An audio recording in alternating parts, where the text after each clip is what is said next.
Gising siya, no? Oo. Kasi masyado nakakalimutan.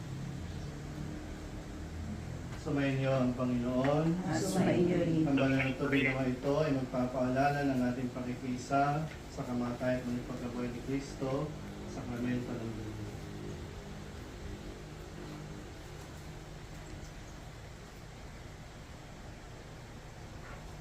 Manalangin tayo.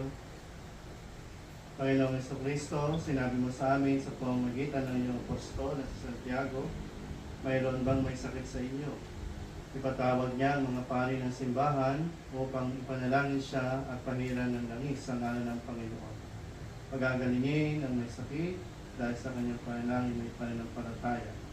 Ibabangon siya ng Panginoon kung siya ay nagkasala. Kami ay natitipon ngayon sa iyong ngalan. Higin mo po ang aming panalangin may pananampalataya, alang-alang sa iyong dakilang at pag-ibig. Ingapin mo itong si Candido. Ang aming may sakit na kapatid, sa mga minawa kapayapaan at kaligayahan ng iyong kaharian, ngayon at magpasawalang hanggan. Amen.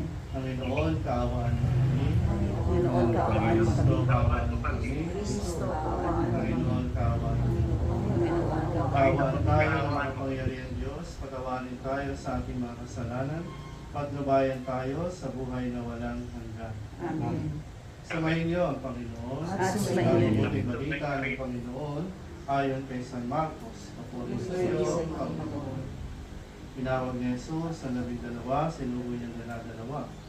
Binigyan sila ng kapangyarihan magpalaya sa masasamang espiritu.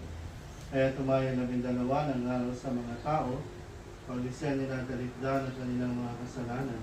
Pinalayas nila maraming demonyo sa mga ilaalihan nito. Pinahira nila ang langis at pinagaling ang maraming may sakit. Ang mabuting balita ng Panginoon. Pinupuri ka namin, Panginoong Jesucristo. Panginoong Hesus, inako mo ang aming kahinaan at pinagtiisan mo ang aming karamdaman. Panginoon, kaawaan mo kami. Panginoon, kaawaan mo kami. Panginoong Hesus, ikaw ay naawa sa mga tao at nakipamuhay ka sa amin upang magatid ng kabutihan at kagalingan sa mga may karamdaman. Kristo, kaawaan mo kami. Kristo, kaawaan mo kami. Panginoong Hesus, iniutos mo sa iyong mga apostol na ipatong ang kanilang mga kamay sa mga may sakit at gawin nila ito sa iyong ngalan. Panginoon, kaawaan mo kami. Panginoon, kaawaan mo kami.